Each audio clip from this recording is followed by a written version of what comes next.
Naguhugas kamay si BBM sa mga sinasabi niya dito na wala siyang kinalaman, hindi niya ito racket, yung insertion sa flood control.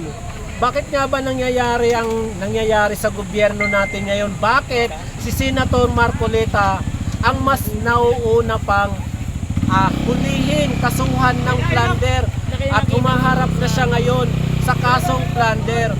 May mga kinatatakutan ba sila, lalong-lalo na dito sa impeachment? Dahil pagdating sa impeachment, alam naman natin na si Senator Marcoleta ay isa sa pinakamahusay na pwedeng magtanong o mag-cross-examine sa mga testigo dito sa impeachment trial. So maraming nangyayari sa gobyerno natin ngayon na kaguluhan. Saan ba nag-ugat ang lahat ng ito? Yung mga nangyayari sa gobyerno, may mga lumalabas na issue sa insertion ng flood control kung sino yung pumirma ng pondong ito. So kung titignan natin, mukhang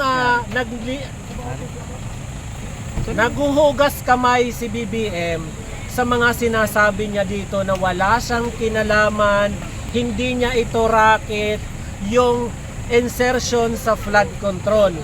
Bakit nga ba nangyayari sa gobyerno natin ngayon? Bakit si Senator Marcoleta ang mas nauuna pang hulihin, kasuhan ng plunder at humaharap na siya ngayon sa kasong plunder?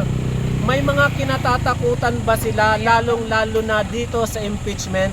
Dahil pagdating sa impeachment, alam naman natin na si Senator Marcoleta ay isa sa pinakamahusay na pwedeng magtanong o mag-cross-examine sa mga testigo dito sa impeachment trial.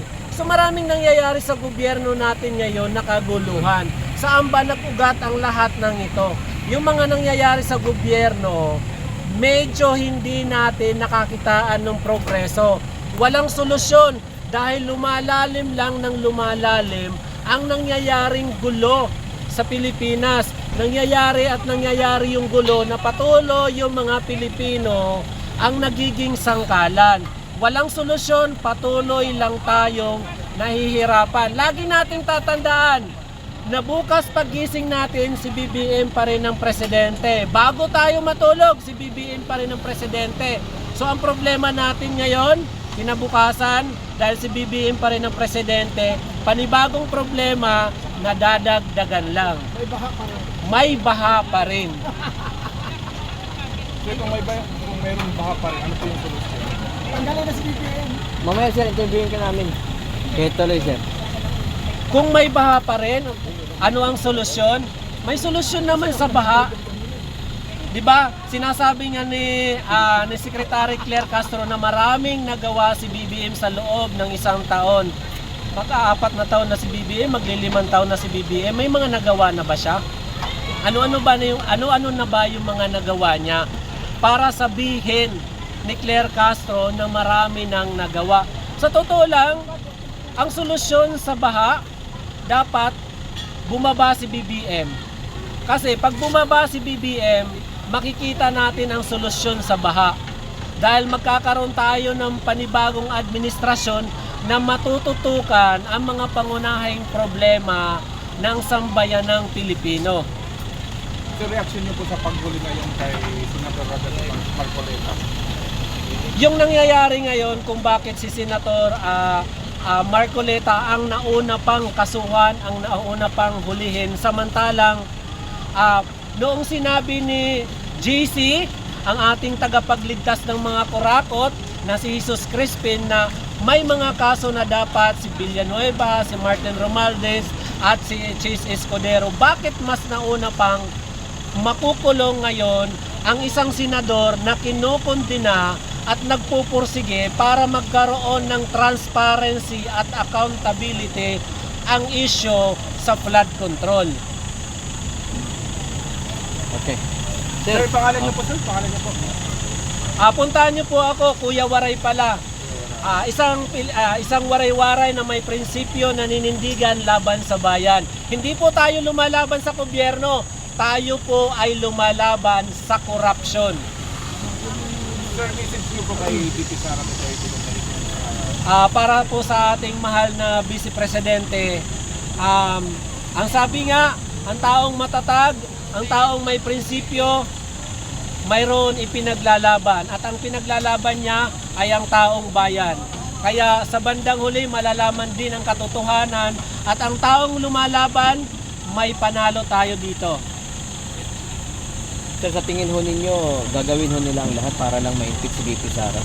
Oo, gagawin nila ang lahat para ma-impeach si VP Sara dahil yung mga kongresista na may pinagtatakpan, may kinikilingan, may prenoprotektahan, sila yung magiging kasangga dito ni VP Sara dahil ayaw nilang managot kung darating ang 2028 at si VP Sara ay magiging front runner bilang presidente ng Republika ng Pilipinas.